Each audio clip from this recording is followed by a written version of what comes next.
Good morning, everyone. This is Melanie from Lightning Treasures and Curiosities. And guess what? It is movie review time. Yes, as you know, I have acquired a massive collection of movies, which I am selling.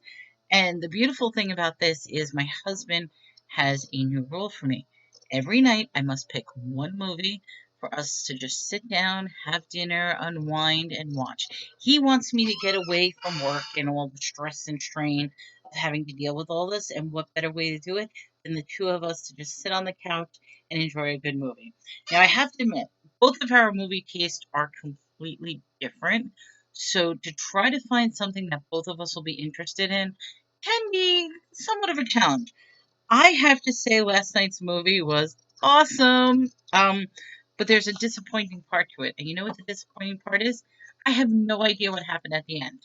We are having trouble with our Xbox where, for some reason, and this happened with the last few movies, which I didn't care because I didn't care about the ending, but it stops at a certain point in the movie and won't play the movie. It has nothing to do with the disc itself. It is the Xbox machine. So I told him, hopefully, because I do have a DVD player, I'm like, can you just hook up the DVD player and let's just watch regular movie, like through the DVD instead of through the Xbox. Gonna see if he does that. He's off tomorrow, so we'll see if I can get him to do that. But the movie in review I want to talk about because, woo, I have to say this was a good one. The movie is called Backtrack. And when I was looking through, what got me was the fact that there was an all-star cast. I mean, this was a movie from 1990, so a lot of these stars were either just starting out or not necessarily, but all-star cast. Look at this cast. We have Jodie Foster, Dennis Hopper, Joe Pesci, Dean Stockwell, Fred Ward, Charlie Sheen, Vincent Price. There was also John Turturro, and there was a couple other faces. It's one of those things. It's like I know that actor, sort of thing. But oh, also Bob Dylan was in it. I don't remember seeing Bob Dylan in this, so maybe he came out at the end. I got to look for Bob Dylan.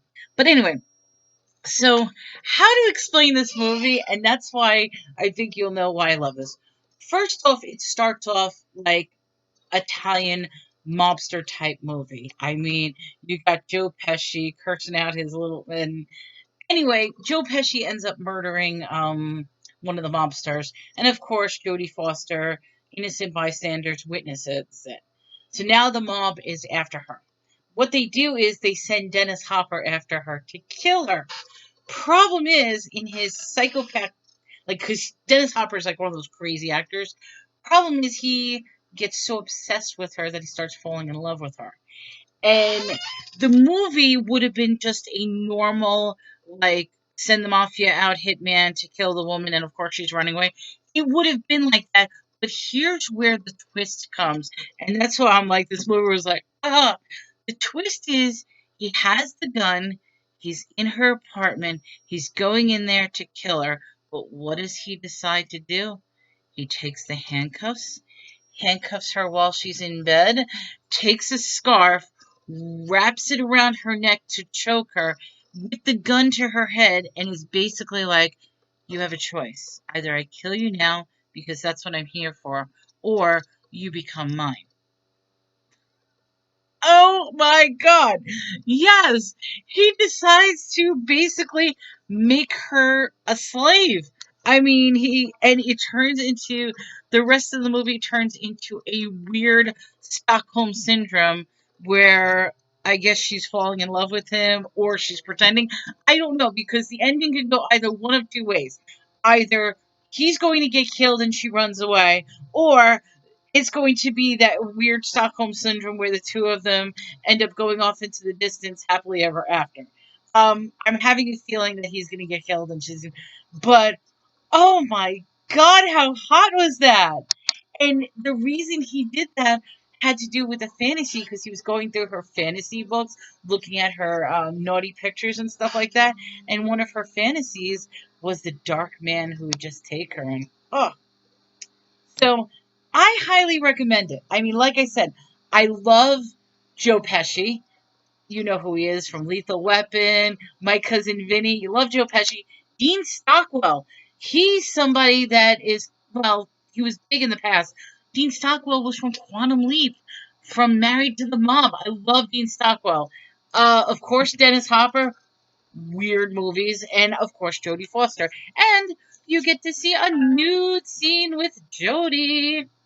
So you get to see, yeah, a little. So if you're looking for a good movie, the movie is called Backtrack. It's an old movie, 1990, 102 minutes long. It is for sale if anybody's interested in purchasing.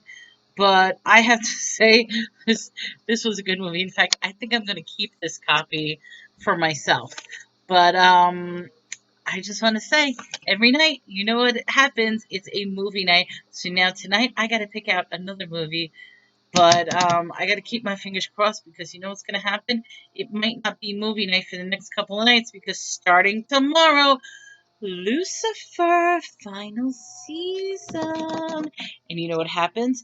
Lucifer is now twins because his brother Michael is coming down, who is the twin brother of Lucifer.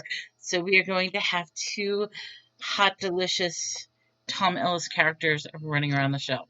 Well, until next time, this is Melanie with Lightbeam's Treasures and Curiosities, bringing you another movie review. Take care.